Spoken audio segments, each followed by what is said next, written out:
Hey guys, Kyle here with Washington Outdoor Lighting. Here on site doing one of our favorite things, which is taking a look at our work at night. It's one of the ways that we dial projects in for our clients. So we're going to do a quick walk around of this project and show you some of the things that we accomplished here.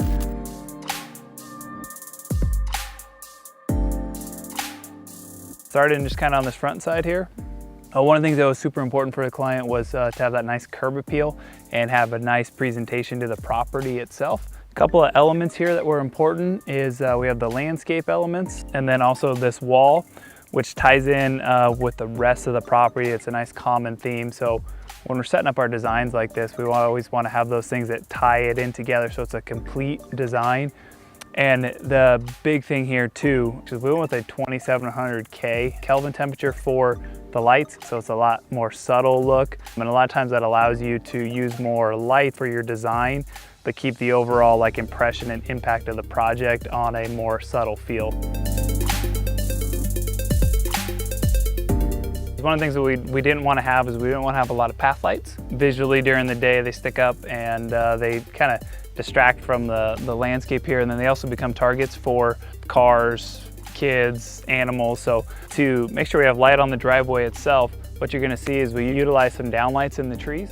Gives us a nice spread of light and then removes the need for path lights. This particular property had path lights before we did the project, so we took all those out and then put in the downlights in their place. Gives a much more impactful feel as far as just coverage of light. You will see in different parts of the property where they're needed. We do use path lights on, like where you're walking on the path. It's a path light, use it on a path. So we'll show you that here in just a little bit.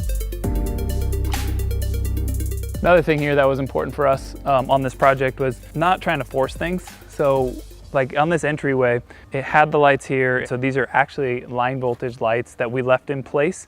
And what we do in that situation is we match up the color temperature of the bulbs with our lights.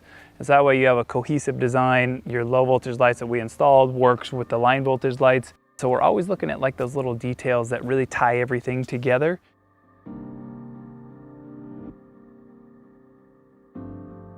So the front yard on this project was just kind of like a warm up. So now we're into the backyard. We'll kind of start with this water feature down here. To call it like a water feature is kind of an understatement. It's a stream, it's a waterfall. Anytime we do waterfalls, if we can get the light underneath the water, then it gives you that movement and light together. And anytime we do that, it really just kind of brings the space to light. So as this gets darker and darker, the movement from the lights continues to show around the landscape and it becomes like a living piece of the design, which is always a really cool effect.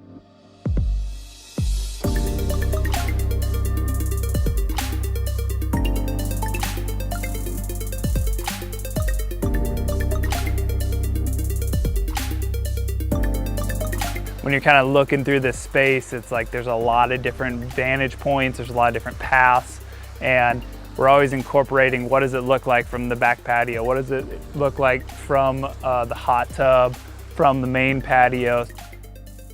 A lot of entertaining, a lot of hanging out, a lot of time spent in the backyard, and so really making it that atmosphere that you want to go out and spend time in was one of the big requests and what we accomplished on this project. So we talked about doing the downlights out front so the driveway was properly illuminated. But on the previous design, this sitting area here had downlights, and one of the kind of complaints was that when you're sitting here, you felt like this light was coming down on you, kind of we call it prison style. So we want to remove that feel. So when we're really looking at designs and how you use the space, you really got to be thinking about the context of how you're using the fixtures and the effect that you're using. This, for example, is the downlights work in the front yard, but they don't work in the backyard because it's used in a different way. Safety, guidance, just overall light on a driveway, more kind of ambiance, just being able to hang out in the backyard. Again, path lights didn't work out front, but in this walking area here, we have path lights strategically located, but one of the things is not overusing them. So example is we have a path light at the beginning of this path here, okay? But when you're coming down the path, okay, it's a pretty flat path. There's no stairs until you get to the bottom. So the way we fill in this middle is by doing ambient light on both sides of the path, by illuminating the landscape as opposed to doing a path light direct onto the path itself. So the fixtures are low profile during the day so they don't stand out as much. You get the ambient light so you can see the path, but then once you get down to the bottom, and you're needing the lights for the stairs themselves. So that's when we utilize path lights. It's a big design philosophy for us, is to utilize path lights as little as possible, not only when they're needed, to keep the look really clean during the day, and then also kind of be more creative in solutions and not just put a bunch of path lights because there's a path.